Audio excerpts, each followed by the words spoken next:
गिबिसिनथारावनो नोंथांमोननि खौरां बिजोंनि गेजेरजों मुलुगनां आइजो साननि मुङाव बयबो मुलुगनि मानगोनां आइजो नोंथांमोननिसिम गोजोन हामग्लायनायखौ बावहरबाय। दिनैहाय उदालगुरि जिल्लानि UPPL बिथांमोननि वुमेन्स विंनि गेजेरजों जि इन्टारनेशनेल वुमेन्स डेनि जि हाबाफारि लादों बेयावहाय आंखौ एपइन्टेड स्पिकार हिसाबै आइजोफोरनि मान मर्यादानि बा आइजोफोरनि जौगासारनायनि बिसय बेबायदि सावरायनो बे खाबुखौ मोनबाय। आसा खालामदों फैबाय थानाय दिनावहाय जोंनि समाजनि बर' आइजोफ्राबो मुलुगनां आइजोफ्रा जेरै जौगादों गुबुन गुबुन रायजोनि आइजोफ्रा जेरै जौगादों गेलेनायनि बिथिङावनो जा सावथुननि बिथिङावनो जा साख्रिनि बिथिङावनो जा बा सोलोंथाइनि बिथिङाव समाज फोसाबनायनि बिथिङाव गासैबो बिथिङाव जों आइजोफ्रा खौसेयै जाहाथे जोंबो जौगासारनो हायो बेबायदि गोसो बिथाफोरखौ जोंबो जाहाथे मोनगोन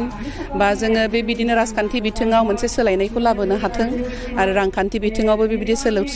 सोलोंथाइनि गेजेरजों जोङो बेबायदि मोनसे जायगाखौ जाहाथे मोनो जेराव जोङो लोगोसे हौवाफोरजों बेबायदि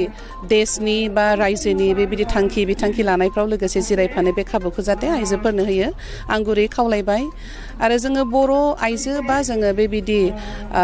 जोंनि बे उदालगुरि ओनसोलनि आइजो हिसाबै जों जेरैबायदि जौगानांगौमोन जों दासिमबो बे खाबुखौ जोङो मोनाखै राजखान्थि बिथिङावनो जा बा सोलोंथाइनि बिथिङावनो जा जोङो दा बेखायनो जोङो सासे बिमा हिसाबै सासे आइजो हिसाबै जोङो खावलायदों जायफ्रा जोंनि समाजनि थांखि बिथांखि लायो बिथांमोना बे खाबुखौ होनांगौ जाहाथे आइजोफ्राबो हौवाफोरजों बेबायदि लोगोसे बेबायदि मोनसे मोजां बिथायाव गसंथानो हाथों बेबायदि जौगानायनि खाबुखौ मोनथों बेबायदि मोजां मोनसे मन्चखौ जाहाथे बिथांमोना मोनो जेराव लोगोसे सावरायलायनानै समाज फोसाबनायनि समाज जौगासारनायनि माहारि दानायनि बेबायदि खामानिफोराव बाहागो लाफानो हागोन आं बेखौनो खावलायबाय। आरो जेसेबां बेबायदि आइजो बिमाफोर दङ आं नोंथांमोनखौ खावलायदों जाहाथे जोंनि समाजनि गेना गोरोन्थिफोरखौ फोसाबथों उन्दै बैसोआव हाबा जानायफ्रा जोबलांथों जोंनि गेजेराव जि जोंहा ड्राग्सनि मोनसे बेबायदि आखक्त बा जानायफ्रा जोंहा बांबोदों जौ लोंनायनि बेफोर बांबोगासिनो दङ जों साफ्रोमबो बिमाफ्रा जेब्ला जों खौसे जागोन जोंनि गथ'फोरखौ जोङो बे ड्राग्स जानायनिफ्राय जोङो जाहाथे होबथानो हायो जौ लोंनायनिफ्राय होबथानो हायो उन्दै बैसोआव हाबा जानायफोरखौ जों जाहाथे होबथानो हायो सरकारा जे बिदि सिन्था खालामनानै जे बिदि आयेनफोरखौ लाबोगोन बे आयेनफोरखौ समाजनि मोजां आयेनफोरखौ जों जाहाथे बयबो जोङो खौसेयै जोङो बाहागो लालायनो जोङो मावफुंनायाव जोङो हेफाजाब होयो आं बेखौबो खावलायो। आरो जायफोर आइजोफ्रा दिनै बेबायदि गावखौनो रोङा होननानै सानना दङ उन जाना दङ बिथांमोनखौबो आङो खावलायदों जोङो बयबो आइजोफ्रा जोङो रोङा नङा जोंहा बेबायदि मोनसे मोन्थाय दङ जोंहा दिनै समानथाइनि मोन्थाय बे जोंनि मोनसे मौलिक अधिकार जोङो बेखौ बयबो मिन्थिगौ भारत संबिजिरा जोंखौ दिनै आयेननि नोजोराव जों बयबो समान हौवा हिन्जाव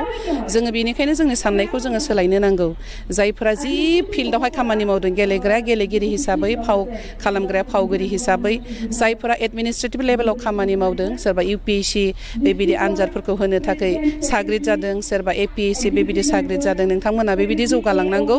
आर्मि जानोबो जोङो ओंखारबोनांगौ गासिबो फिल्डआव जोङो खामानि मावनो जों आइजोफ्रा ओंखारबोनांगौ जोङो जुदि शारिरिक भाबे जोङो हौवाफोरजों समान समान जों जुजिनो हाया बे मोनसे जोंहा मोनसे साननाय दङ खिन्थु जोङो मेलेमारि नोजोरजों जेब्ला जोङो नायो जों उन नङा बिनिखायनो जोङो गासैबो फिल्डआव जोङो खामानि मावनो हागोन जोंहा मोनसेल' बिथिङाव जोङो बेखौ साननांगौ जे जोङो दिनैयो जों जाहाथे आइजो हिसाबै जोङो जाहाथे लोरबां जाया आरो फरायनायनि खेथ्रआव जों गोसो होनांगोन आरो जोङो समाज फोसाबनायनि खेथ्रआवबो जोङो बयबो जोङो गोसो होनांगोन जोंहा दिनै मोनसे बेबायदि समाजाव थासारि दङ जे जों आइजोफ्रानो जुदि जोङो साग्रिद जायाब्ला जोंनि न'खरफोरखौ जोंनि समाजफोरखौ जोङो बेंनो हानाय नङा जोङो बेनिखायनो आइजो हिसाबै जोङो जुदि मोजाङै जुदि जौगानोब्ला जोङो इक'नमिकेलि बा रांखान्थि बिथिङावबो जोङो हौवाफोरजों लोगोसे खामानि मावनो बिथांमोनखौ जोङो सापर्ट खालामनो जोङो आवगायनो नांगोन जोङो जेरैहाय जोङो फिसा हिन्जावफोरखौ जोङो मालाबा समाव जोङो मा खालायो जे एसे खम नोजोरजों माने फिसा हिन्जाव फरायाब्लाबो जासिगोन मालाबा समाव जों सानो फिसा हिन्जावखौ जे एसे दुरबल लोरबां बेनिखायनो बेखौ बारा गोसो होआलासिनो फिसा हौवाखौसो जोङो जेनेबा गोसो होयो जोङो बेफोरखौ जोङो नागारनांगोन हानि बेलायावबो आं बेखौनो बुंदों लेन्ड राइट दिनैथ' जोङो हौवासा हिन्जावसा बयबो समान समान हा मोनो आंबोथ' आफानिफ्राय मोनदों आरो आं बेखायनो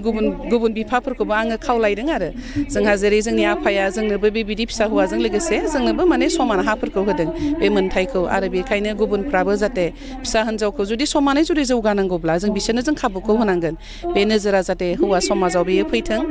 मालाबा समाव जोंहा समाजाव मा जायो मेल डमिनेटेड ससाइटिखाय हिन्जावफोरखौ जोङो लेङा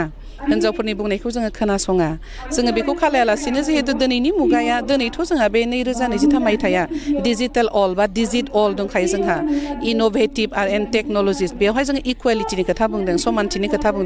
बुंबाय थाब्लाबोथ' जायाना जाया समाजनि आयेनफोरखौ बानायोना नीति निर्धारन खालामो बिसोरो मा खालामनांगोन खाबुखौ होनांगोन आरो खिन्थु मालाबा समाव आइजोफोरा मालाबा खाबुखौ मोनब्लाबो ओंखारबोनो माने बायो जोङो आइजोफोराबो माने जों जिहेतु ओंखारबोनो बायोब्लाथ' जानाय नङा जोंबो खाबुखौ लानो रोंनांगोन आरो बे खाबुखौ लानो थाखायनो जों बयबो शिक्षित जानांगोन आरो हिक्षायानो गासैबो जौगानायनि मोनसे मुल भेटि समाज फोसाबनायानो जा मोनसे इनकाम सर्सनि बेलायावनो जा